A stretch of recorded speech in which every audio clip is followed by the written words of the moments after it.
So Joe made us a special treat right here on the fire. So Joe, how did you make this? Well, I take a special seasoning and I put it around these after I've oiled them. Then I bake these. Like these have been baked for like 5 hours. And Wow. so they just bust open and they're beautiful. People that have had my potatoes usually like them. I kind of overcook this batch, but they're good. They're fantastic. Thank you, He's Sir about Joe. to cook me a good meal too. Yes, sir. Ons gaan braai. I'll tell you all about it. Oh, it's a secret. He's doing a secret, folks. A secret. I'm here with Sir Joe. We're out here at his amazing camp. I'm going to talk to him, spend a little time with him today. He's going to show us a few things. Hopefully I'm going to cook him an amazing dinner that he's going to really love. And let me show you quickly a little around the campsite. Are you filming already? Oh, yes, sir. Okay, well, give me just a second. So this is something that I've learned that's very handy, and I'm not seeing anybody teach this anywhere. So let me find my handy dandy piece of cordage over here. I love mule tape, and you don't see a lot of people talk about mule tape. I actually got some mule tape from your store Excellent. a little while back. And this is not plugged for mule tape. Oh, So, field be. vise. When you're sawing, the biggest thing is holding it. Now, people talk about using the plumber's vise, yes. which I find to be aggravating because you got to be on your knee. I like to do this. Just simply girth hitch around a tree. Yeah. Once you got it on there, you can take your log that you're wanting to saw, pop it in the hole,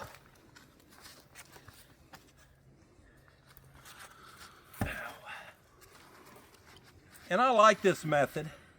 I even use this to do my raised bed shelters. Okay. And you can adjust on the fly. So if it's too high, you don't like working high, you just loosen up the girth hitch and work it down the tree till you get the height you want. Yeah. So now, right there, it'll still move, right? Yes. Let me get my handy dandy Silky. Now I will plug these. I like these saws. They're the best saw in the world. And so Joe, where will we find these? Anywhere. No, I mean, Like you can find them at my store, More to Life. Okay. Here I go, I'm gonna hit you. So I'm winding this up. And so now I've got a vise. Yeah. It holds it. It's not gonna move when I saw. Come on. And I just put my hip on it. Yeah. And so then, Is that your your metal hip or your normal hip? yeah, my metal hip's on the other side. It doesn't matter what hip. I'm just joking. I'm giving you. And so I can pull tight, and I can hold with one hand and saw with one, and I Yeah. can truck, and I'm not getting a lot of movement. And with a plumber's vise, using the Yes. crook of your leg, you tend to move. That's If right. it starts moving, you just tighten up a little bit, lean back, and saw. Wow. So we're going to switch it around, and he's going to show how he does this. Okay. Yeah. Well, let's give it a World's shot. fastest demo. We're working on a little light. That's perfect. Okay, so we're back, and now he's going to do it real time and see if he paid attention when I did it. All right, so let's give this a shot. I can honestly tell you, I've never seen this, not even in a video or anywhere. So I'm excited to learn this. And I like this because you can really hold it down. I even use this to go up trees, believe it or not. Yeah, You can take a couple of them and you make like a stairwell. I can see that if you have especially if you have a little bark on it. Mm-hmm. And there we go. So now he's going to get his saw, and then he's going to wind it up and do a little bit of sawing. Oh, I see you got the good one here. The what do you call this one with the brown handle? The brown handle is the Outback version. That's the Outback version, that's right. So wind the other direction. Oh, you're right. You're right. You're going that way. And so what he's doing is he's actually winding it up so he can just set his body weight on it and then saw on it, and it doesn't move on him. Yeah. Good thing is I have plenty of body weight to go around, so. So the Silky saw, we're just going to lightly pull and light reset. That way you don't kink the blade or break it. Alrighty. So put your body pressure on it so it's not moving. Start your saw, light, and then just start going. Now, is it moving on you? Not anymore. Not anymore. And see, I call this the bush vise. And I don't see anybody training this, but this allows you to hold that perfectly and you're not fighting as you're sawing. And I gave him my dullest saw, so it's going to take him a while. I noticed. And so here's the thing. Here's why we have communities in bushcraft. I could now take over and hold this in, and now he can take both hands and go to work. Oh yeah. Look at there, he's going through it now. Now another little trick I want to talk about is go ahead and pop that out for a second. Come under the bottom side, Okay. exactly where you're sawing there, and just do a few cuts right there, and that'll keep it from splitting out when you go saw the rest of the way through. A lot of people will do that, and then they wonder why their log splits out or does weird stuff. And that's it. You scored it. Now you can go back to the top and finish it out. You got it. I'm going to come to the other side. So get on it, both hands.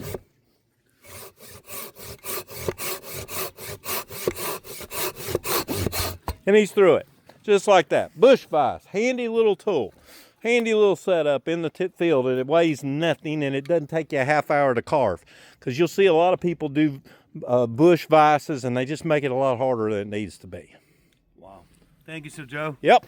So Joe, what are you doing over there? Oh, we're just making you some brie. We got a little, what do we call this? Naan bread.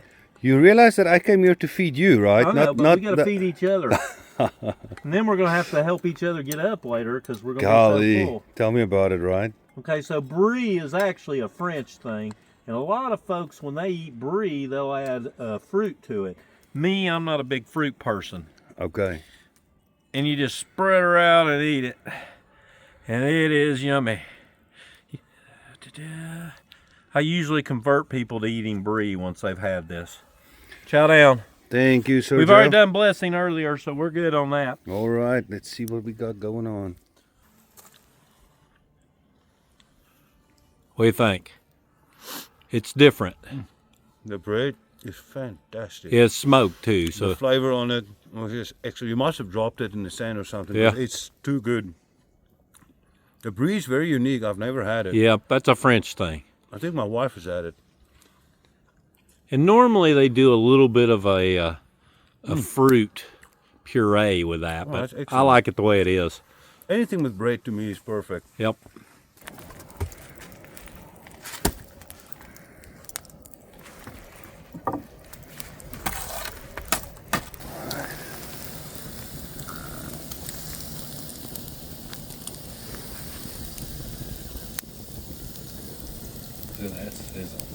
Yes, sir.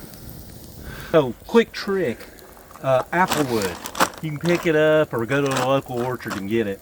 Soak it real good. And if you're flaring up when you're cooking because it has high fat content, this will help slow down the cooking, but it'll also add that applewood, sweet applewood smoke to your meat. And videoing it doesn't do it justice. Thank you, Sir Joe. I am going to remember that. Yep. If you don't mind. Okay. Start with your braai broodjie. Can you Okay. say that? Braai broodjie. Braai broodjie. Braai broodjie. There we go. We'll get there. See what that tastes like? Oh, look at there. That melted beautiful. Look at this. Yeah. Look at that. Oh, wow. Yeah, that's good. And you were worried. There we go. That's perfect. That's what we were going for. Oh, look at that. We've already done blessing. Perfect.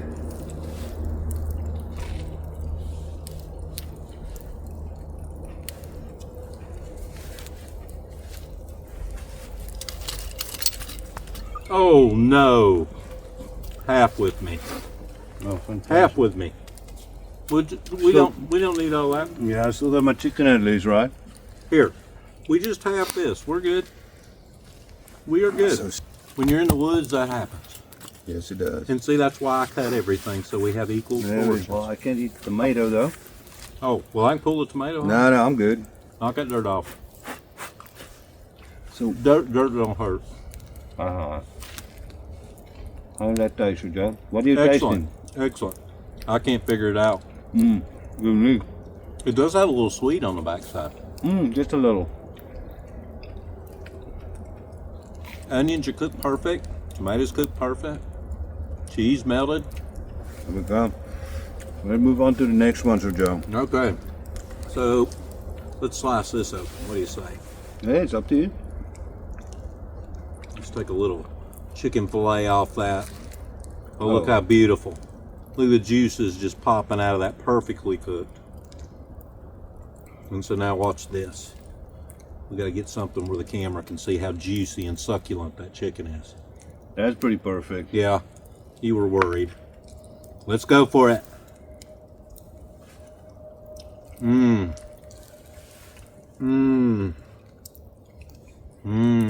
feeling good. Can't beat it. Oh, I love this. And see, I like the crispy outside. Oh, me too. No, it's just when it flamed up a little at the end, it just discolored it a little, but the taste is perfect. Well, some of that's the tannins off the applewood.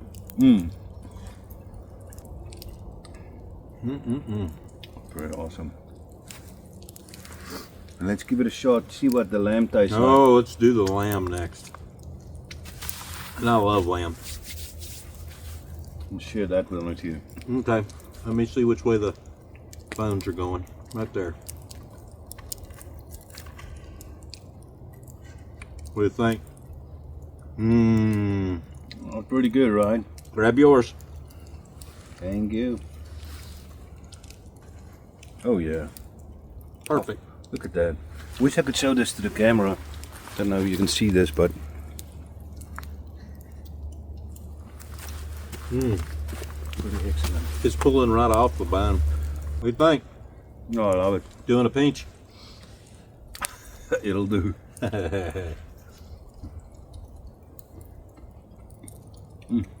But the outer layer is so good as well. This one we probably could have left on a little longer. What do you think?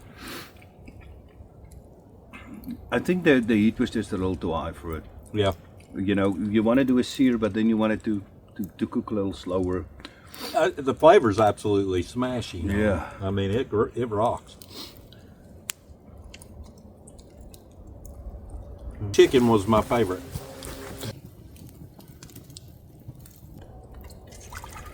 Look at you. You've done that a time or two. Maybe it's once or twice. There we go.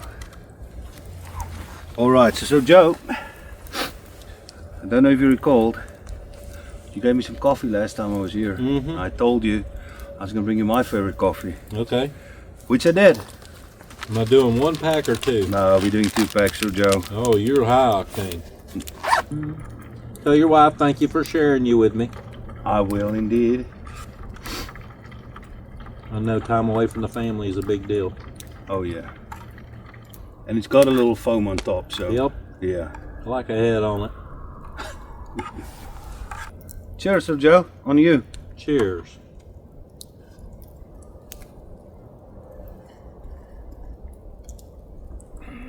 How good is this, Sir Joe? Excellent. It's a little different. Coffee in any form is good to me. No, you can't go wrong. Now, so Joe, what I've got for you over here, before you drink all your coffee, is what we call biscuit. This is caramel biscuit. Okay. My wife baked this for us. Okay. So you can't get it, you know, you gotta know somebody that can make it for you. Thank you, sir. So there's a couple, there is more. So we dip, right? That's right. So we dip them probably for about 10 seconds or so. Light and airy. Yep, you can see hand baked. It's perfect. You dip them for about roughly 10 seconds, let it soak up the coffee, and then Down the hatch. down the hatch. So I throw it I'm all going to start small so I don't make a mess. Make a mess.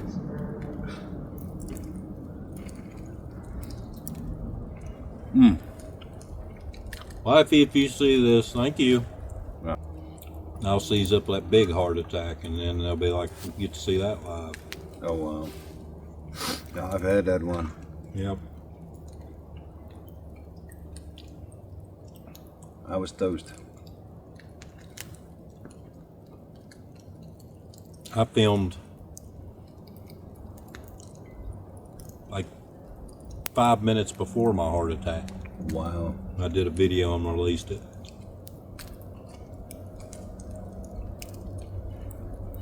I carved the spoon, then went into the bedroom, and there it was. Boom. Wow. What does the biscuit taste like? Excellent.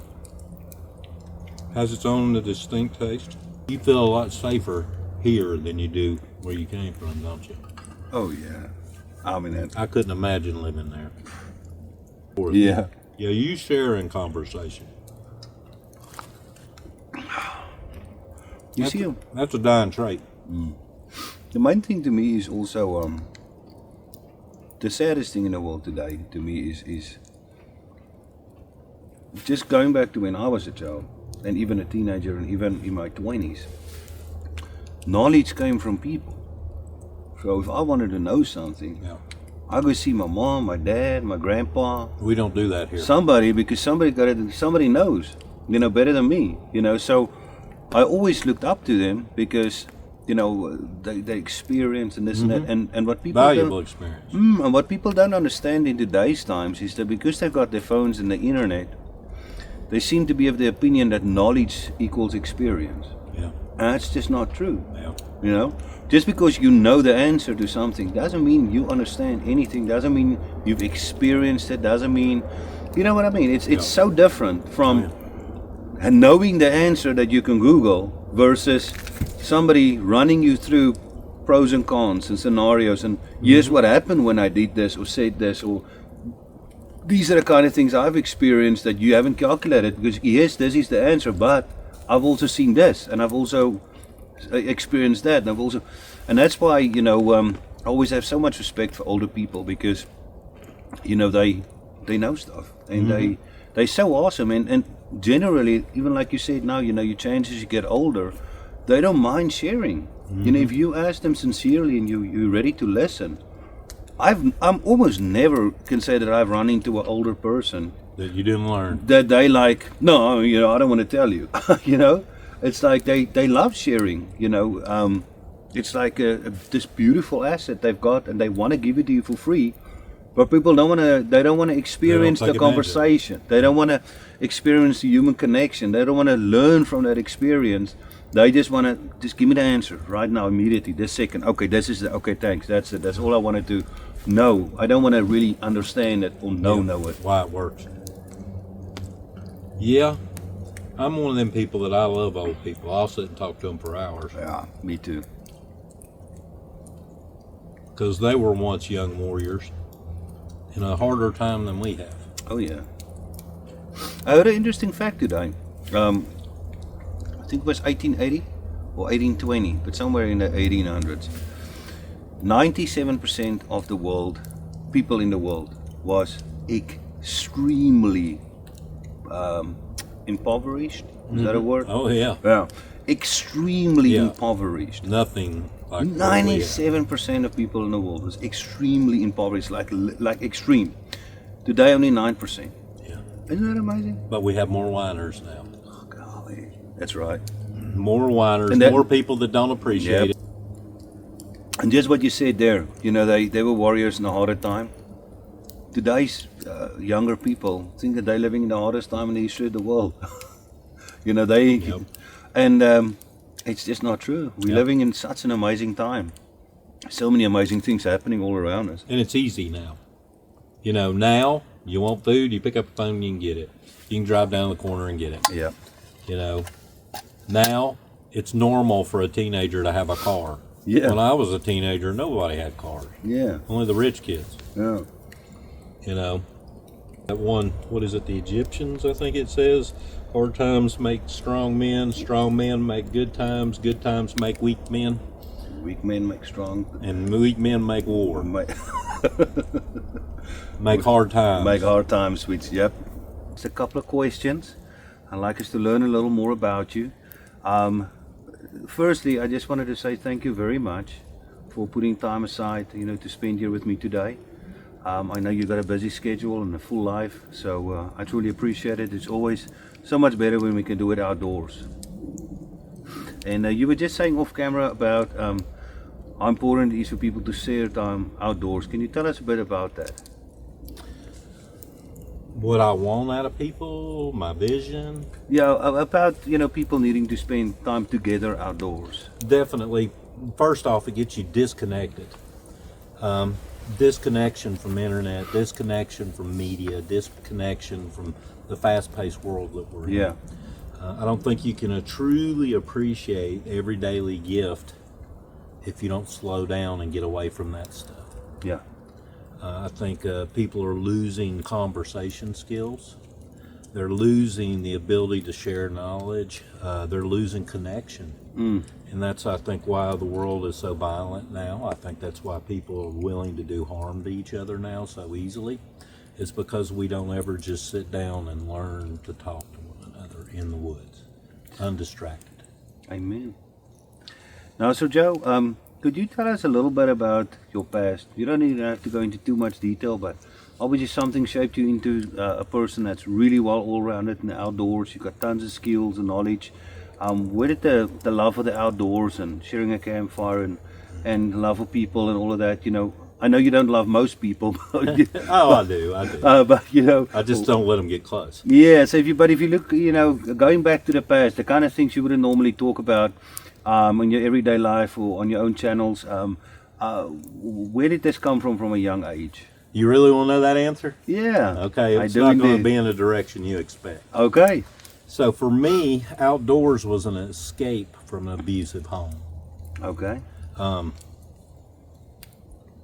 had a really kind of a stepdad, who he stepped up and provided shelter, but he was an alcoholic. And with that alcoholism, it comes to violence and the meanness of alcohol, yes, or any substance abuse.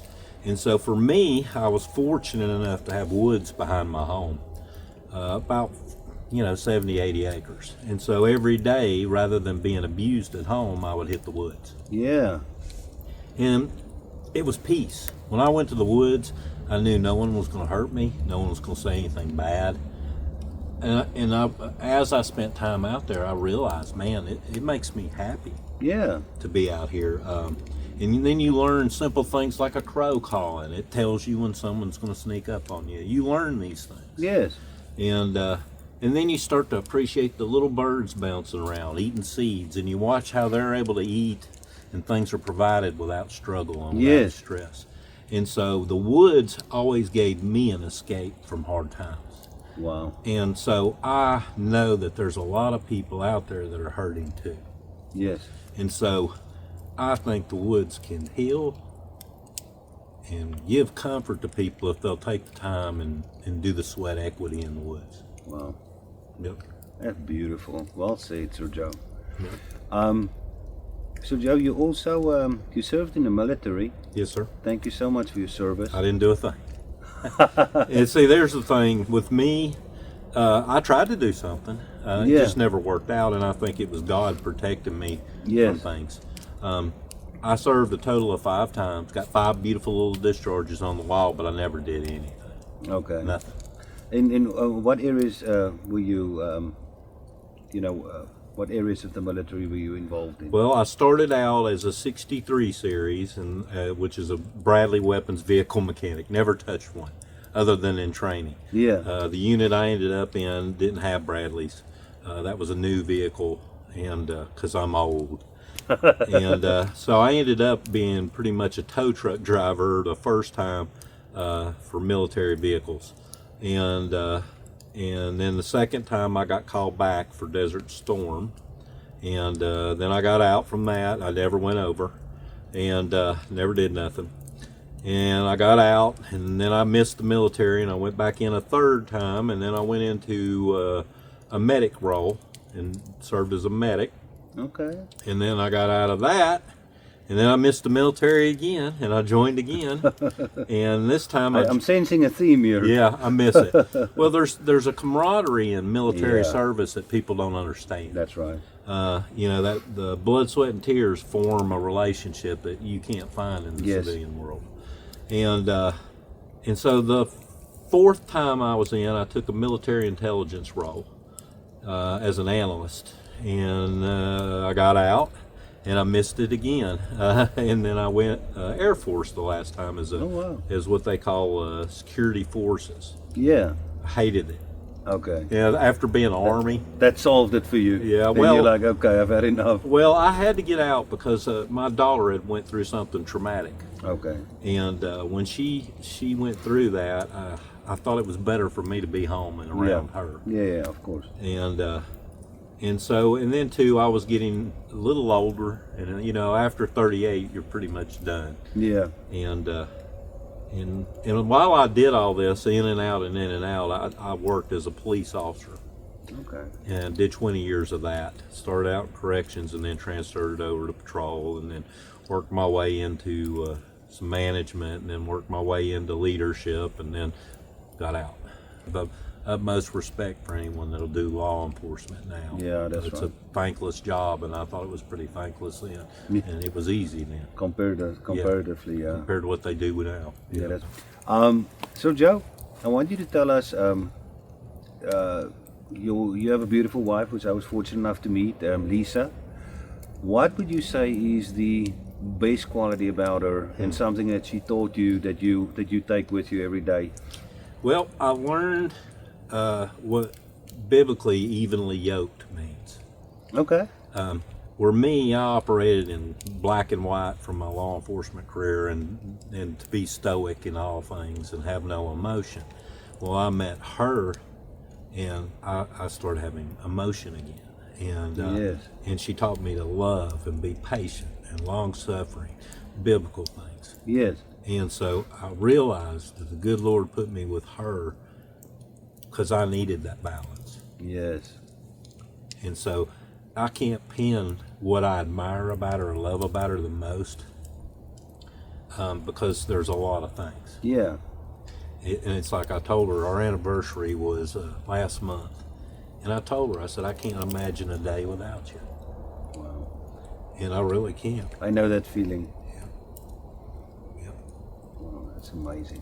Yeah, she's a patient woman and a loving woman. Yeah. And I'm not an easy man to love. So I don't know about that, Sir Joe. You know, I'm hard. I'm not married to you though, so yeah. I'll be the first to tell you I'm hard to live with. Yes, sir. That's amazing. Yep. So Joe, changing gears. Yep. Last area I'd like to touch on, you've also put a lot of time and effort, and that's obviously how I got to meet you, into building a retail business. Yes, sir. Could you tell us a bit about that, and where people could find you, social media, and your store and pages, and just a little bit background on that as well, sir? Okay, I'm going to start with the genesis of the store.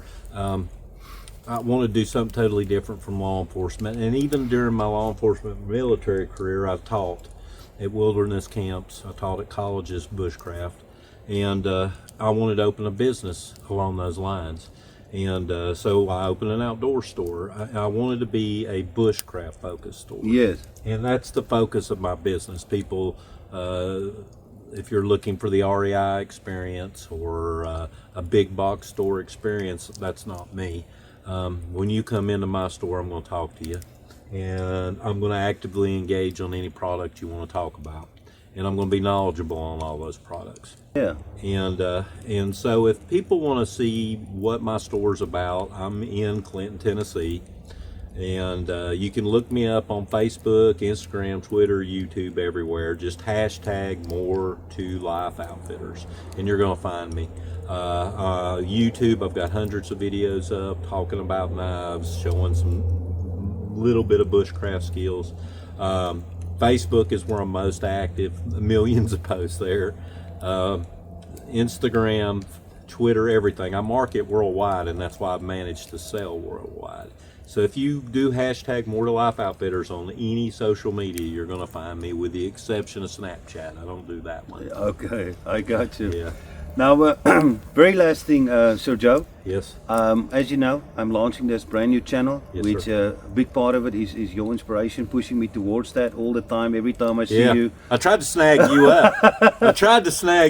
I saw something. Hey, that might still work. So, I saw something special in you the first time I met you. Oh, wow. First off, when I asked you about whether or not you believed in Jesus Christ, You're quick to say you're a man of God. You believe in God, and that instantly got me. But then when you started talking, you're a respectful person.